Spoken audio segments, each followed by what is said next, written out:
Bom dia, Pai do Senhor Jesus, você, irmão ou irmã que tem ouvido esse áudio, que Deus venha abençoar a nossa semana, que seja uma semana maravilhosa, abençoada, uma semana de paz, que a gente venha caminhar no temor do Senhor e no conforto do Espírito Santo. Essa é um versículo que eu li aqui no capítulo de hoje, é uma das coisas que eu tenho procurado na minha vida, ter paz, caminhar no temor do Senhor e conforto do Espírito Santo. Nós vamos ler esse versículo. Então vamos continuar nossa leitura. Hoje é Atos capítulo 9. Então a gente vai dar uma lida, vai dar uma meditada, refletir em algumas coisas que dá pra gente refletir e edificar o nosso espírito, alimentar o espírito, cuidar dessa parte tão importante da nossa vida. Hoje, eu comecei a minha semana com mais disciplina. Semana passada eu estava um pouco desregrado, principalmente na alimentação. Quando eu como algum doce, aí vem outro doce, e mais outro, e eu começo a me desregrar.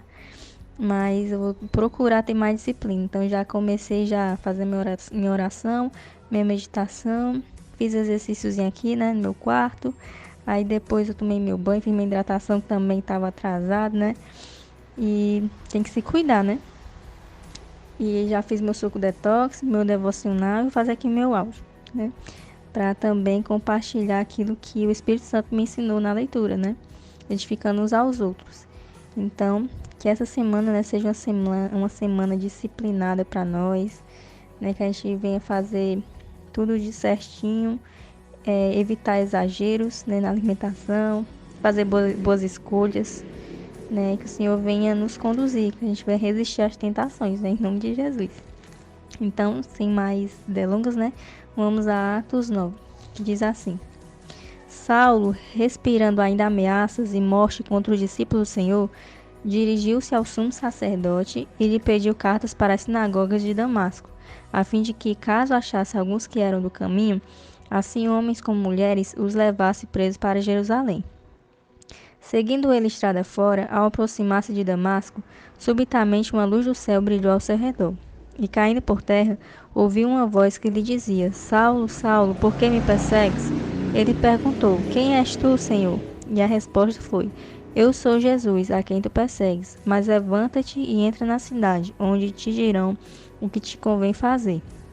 Seus companheiros de viagem pararam emudecidos, ouvindo a voz, não vendo contudo ninguém. Então se levantou Saulo da terra, e abrindo os olhos nada podia ver. E guiando-o pela mão, levaram-no para Damasco. Esteve 3 dias sem ver, durante os quais nada comeu nem bebeu. Ora, havia em Damasco um discípulo chamado Ananias. Disse-lhe o Senhor numa visão: Ananias, ao que respondeu: Eis-me aqui, Senhor. Imagina aí, a sensação, o Senhor falar assim nosso nome, a gente escutar assim dessa forma e responder. Desculpa. Ai, me engasguei. Desculpa. Então, o Senhor ordenou: Dispõe-te e vai à rua que se chama Direita, e na casa de Judas procura por Saulo, apelidado de Tarso. Pois ele está orando, e viu entrar um homem chamado Ananias e impor-lhe as mãos para que recuperasse a vista. Ananias, porém, respondeu: Senhor, de muitos tenho ouvido a respeito desse homem, quantos males tem feito aos teus santos em Jerusalém. E para aqui trouxe autorização dos principais sacerdotes para prender a todos que invocam o teu nome. Então, primeiro aqui a gente vai ver, que Paulo, Paulo que estava aqui ainda sendo chamado de Saulo, estava 3 dias sem ver e durante os quais não comeu e nem bebeu. Então, nesses 3 dias, que ele ficou nisso, desse jejum, eu não sei se é porque deu um fastinho nele, acho que é porque ele não estava vendo, e aí ele não tinha como comer, estava sozinho, O pessoal estava com ele, abandonou ele, ficaram com medo, ele ficou só.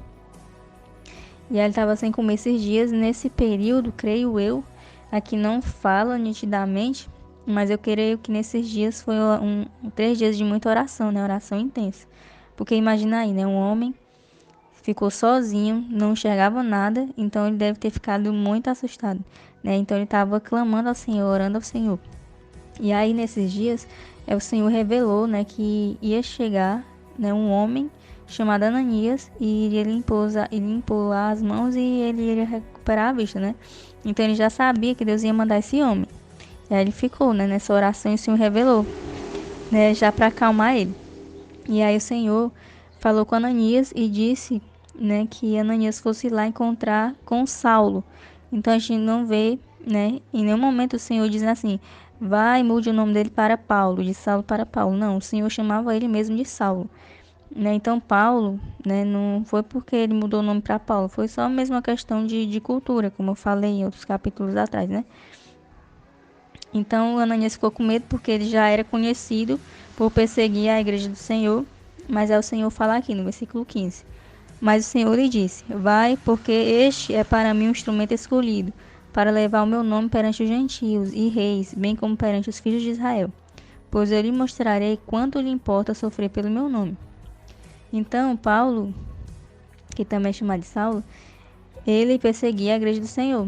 E o Senhor escolheu justamente ele para levar a palavra de Deus aos gentios e aos reis. Então, Saulo, diferente dos outros, de Pedro, por exemplo, né, que não tinha muito estudo, mas mesmo assim o Senhor o instruiu, né, a falar bem. Saulo, ele era um homem muito instruído. Ele foi instruído por Gamaliel, que a gente também chegou a ver, né, capítulos anteriores. E aí ele sabia falar, a linguagem dele era erudita, sabia falar com pessoas mais eruditas, né? Então o Senhor ele chamou ele, né, para falar com gentios, né, que não eram judeus, e falar também com autoridades, né? Então muitas vezes o Senhor ele faz isso. Ele pega uma pessoa, né, de um ambiente, né, que a gente menos espera, pessoas que a gente menos imaginaria, né, que iriam aceitar Jesus. E ele tira daquele lugar porque ele tem um propósito através da vida daquela pessoa. Aquela pessoa passou por tudo aquilo para aprender também algo, né, que vai fazer com que ela se conecte com aquele grupo de pessoas aonde o Senhor quer usar. Né? Então o Senhor às vezes tira um macumbeiro, né, da macumba para falar com os idólatras, com essas coisas. Tira um homossexual, né, dessas coisas para falar com aqueles que estão também nessa vida, né, e mostrar que Jesus é o caminho. Tira mulheres da prostituição para mostrar para mulheres que estão na prostituição que Jesus é o caminho. Né? Então assim também foi com Paulo, né? Tirou Paulo, né, da religiosidade, né, daquela coisa de ficar perseguindo os outros, né, que ele era um judeu, provavelmente fariseu, né, porque ele era ensinado por Gamaliel, para falar com essas pessoas também dessas classes, né? Então vamos continuar aqui. 17. Então Ananias foi e entrando na casa, impôs sobre ele as mãos, dizendo, Saulo, irmão, o Senhor me enviou a saber o próprio Jesus que te apareceu no caminho por onde vinhas, para que recuperes a vista e fiques cheio do Espírito Santo. Imediatamente lhe caíram dos olhos como que umas escamas e tornou a ver. A seguir levantou-se e foi batizado. E depois de ter se alimentado, sentiu-se fortalecido. Então permaneceu em Damasco alguns dias com os discípulos. E logo pregava nas sinagogas a Jesus, afirmando que este é o Filho de Deus. Ora, todos os que o ouviam estavam atônitos e diziam, não é este o que exterminava em Jerusalém os que invocavam o nome de Jesus e para aqui veio precisamente com o fim de os levar amarrados aos principais sacerdotes? Saulo, porém, mais e mais se fortalecia e confundia os judeus que moravam em Damasco, demonstrando que Jesus é o Cristo. Decorridos muitos dias, os judeus deliberaram entre si tirar-lhe a vida. Porém, o plano deles chegou ao conhecimento de Saulo. Dia e noite, guardavam também as portas para o matarem. Mas os seus discípulos tomaram-no de noite e, colocando-o num cesto, desceram-no pela muralha. Então, o jogo virou, né, para Paulo. Ele perseguia a igreja e agora ele começou a ser perseguido, né? Já no início já da sua conversão, ele já começou a ser perseguido pelas pessoas, a ser odiado. Versículo 26. Tendo chegado a Jerusalém, procurou juntar-se com os discípulos, todos, porém, o temiam, não acreditando que ele fosse discípulo. Eles até podiam achar assim, que ele estava se fazendo de crente para poder prender eles, né? Então, versículo 27. Mas Barnabé, tomando consigo, levou aos apóstolos e contou-lhes como ele vira o Senhor no caminho, e que este lhe falara, e como em Damasco pregara ousadamente em nome de Jesus. Estava com eles em Jerusalém, entrando e saindo, pregando ousadamente em nome do Senhor. Falava e discutia com os helenistas, mas eles procuravam tirar-lhe a vida. Tendo, porém, isto chegado ao conhecimento dos irmãos, levaram-no até Cesareia e dali o enviaram para Tarso. A igreja, na verdade, tinha paz por toda a Judéia, Galiléia e Samaria, edificando-se e caminhando no Senhor, no temor do Senhor.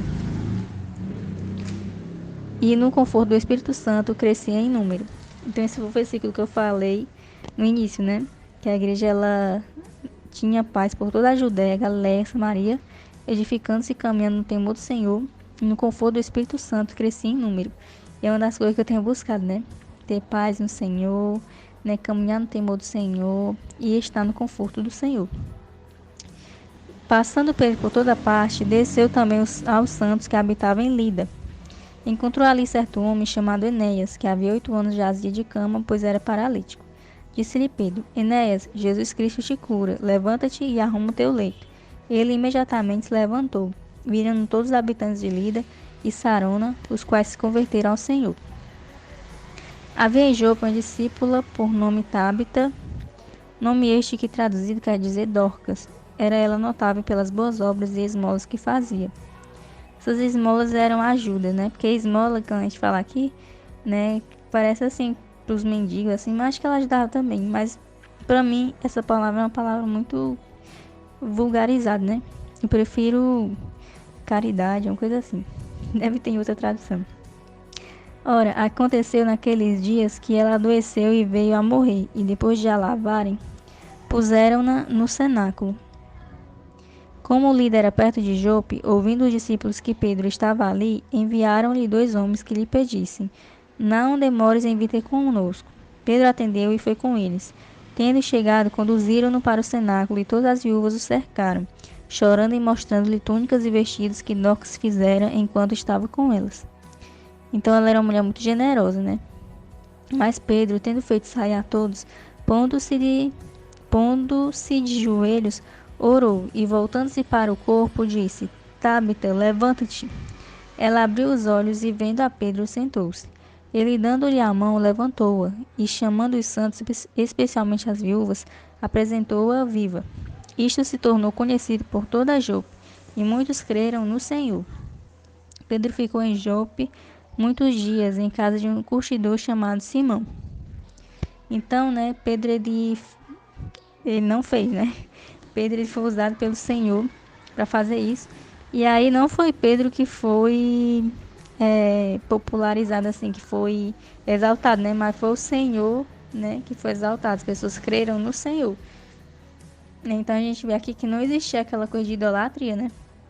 A gente vai ver mais adiante que teve uns apóstolos, uns discípulos, que eles foram para um lugar e quiseram cultuar eles, e eles não permitiram isso, né? Então, o Senhor, ele usava muito a igreja do Senhor, né, a igreja primitiva, para fazer muitas curas, muitos sinais, né, coisas sobrenaturais, miraculosas, e tudo isso, né, ficava nitidamente em seus comportamentos que vinha do Senhor, né? Eles não aceitavam idolatria, né, serem exaltados, assim, de serem idolatrados por outras pessoas. Então, esse foi o capítulo de hoje, a leitura de hoje, né? Espero que tenha edificado você. Para mim foi muito edificante. Que a gente venha, né, caminhar na paz do Senhor, no temor e no seu conforto, né? Porque é isso que o Senhor quer. O Senhor não quer que a gente venha sofrer, passar os dias todos, né, na sua vida sofrendo. Às vezes Ele permite a gente passar por alguns vales para que a gente venha aprender coisas que a gente não imaginava que a gente precisava aprender, né? Mas tudo com um propósito, né? Um propósito maior. Então que Deus abençoe a sua vida, a minha, nossa vida, e até amanhã, em nome de Jesus.